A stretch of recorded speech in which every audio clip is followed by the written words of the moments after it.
Amen. Shalom to the elect of the nation of Israel.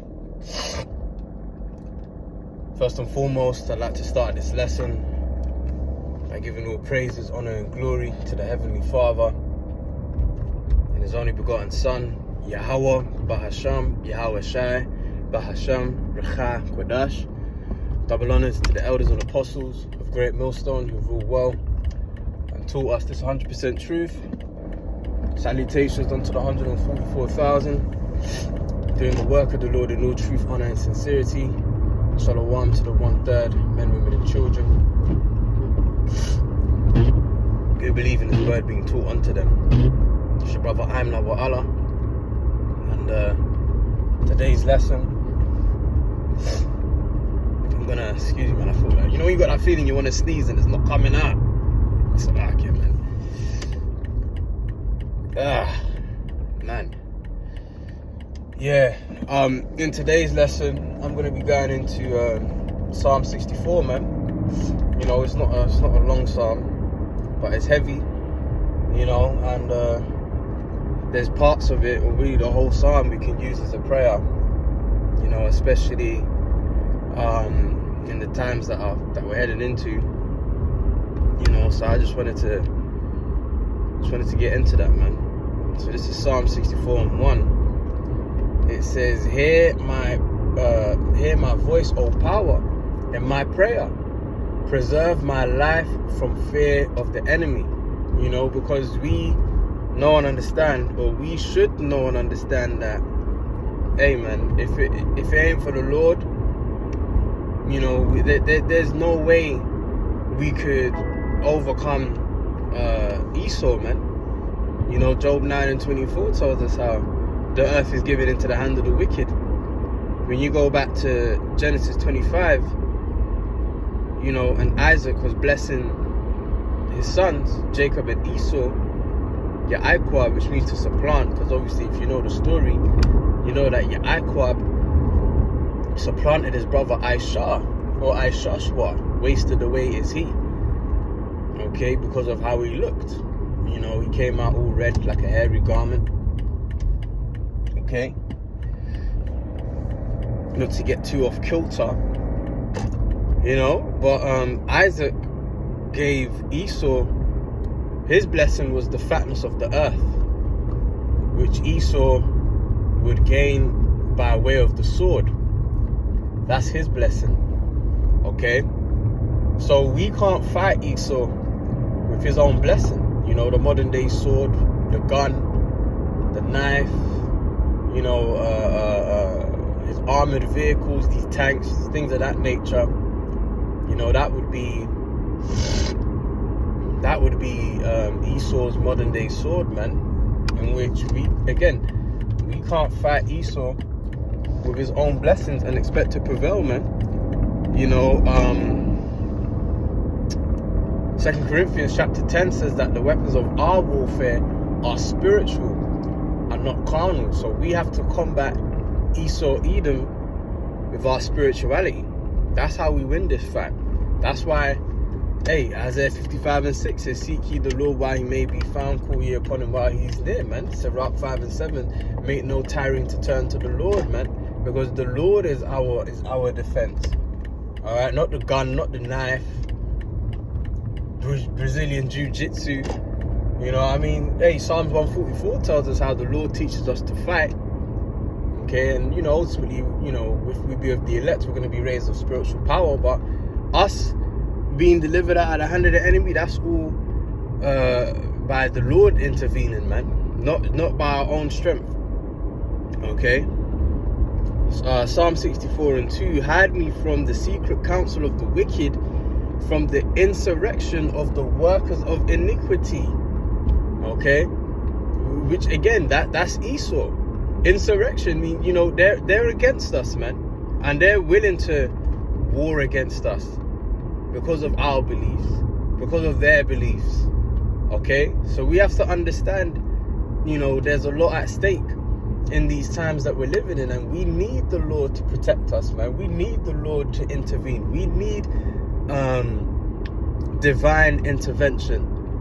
Okay, verse 3 who whet their tongue like a sword, which that word whet, W-H-E-T, you know, when you, they say iron sharpeneth iron, right? When you want to sharpen your sword, what do? You ching, ching, ching, together. All right, that's whetting. So that's what they do. They're whetting their tongue like a sword. They're you know, hey man, they ain't even subtle with it anymore, man. These devils come out cruel with it, man. Straight up, man, letting you know. When they did the whole Crown Vic thing in 2020, man, hey, Biden straight up said, he basically said he wants, you know, the ones he really is pushing for inoculation are you Negroes, Latinos, and Native Americans. Now, he said it in a slightly different way, but he basically told us, I'm coming for you, we're coming for you, Israelites. All right, that's them whetting their tongue like a sword, man. Okay, and bend their bows to shoot their arrows, even bitter words, man. Hey, you know, they're still kind of painting it with a broad stroke, but hey, it's pretty apparent that they're after the prophets, man. We're the enemy. All right, we're behind enemy lines right now. Okay. Verse 4, that they may shoot in secret at the perfect, which the perfect will represent us, Israelites, beginning with the elect. All right, really the elect, perfect in what? In understanding.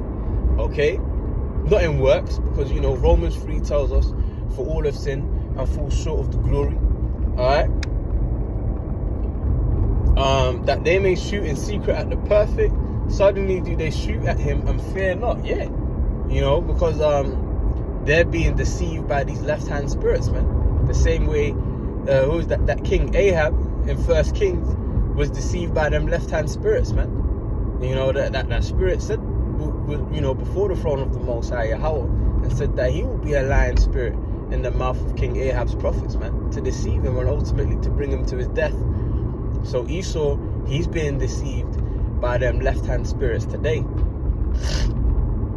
Okay, and he really thinks that he's going to get somewhere with his new world order, man. But you know, that's why you have to read the precepts for understanding, because Job 14:5 tells us that the Most High have set in bounds that he cannot pass.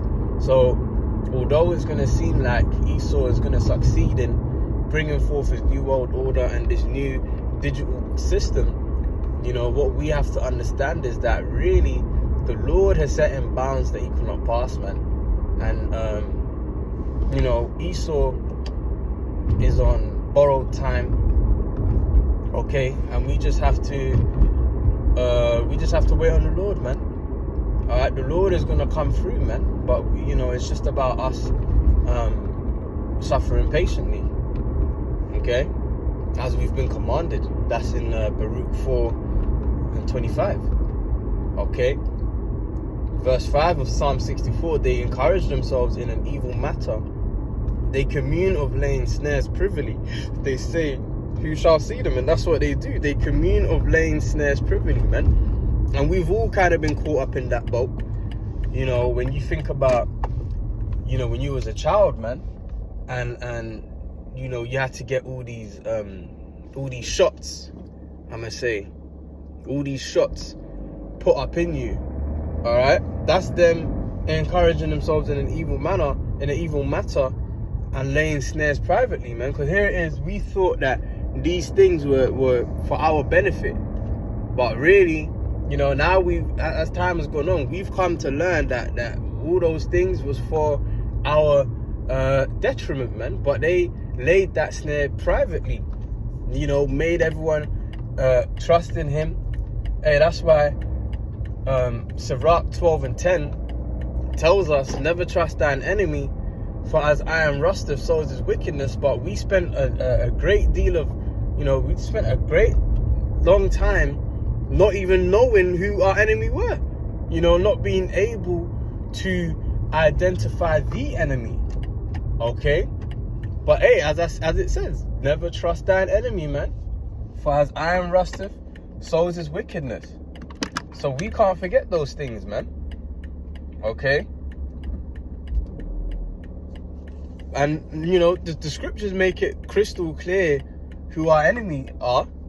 But the problem is, you know, most of us grew up in the Christian church and we weren't taught how to identify the enemy, or who the enemy is, because ultimately, the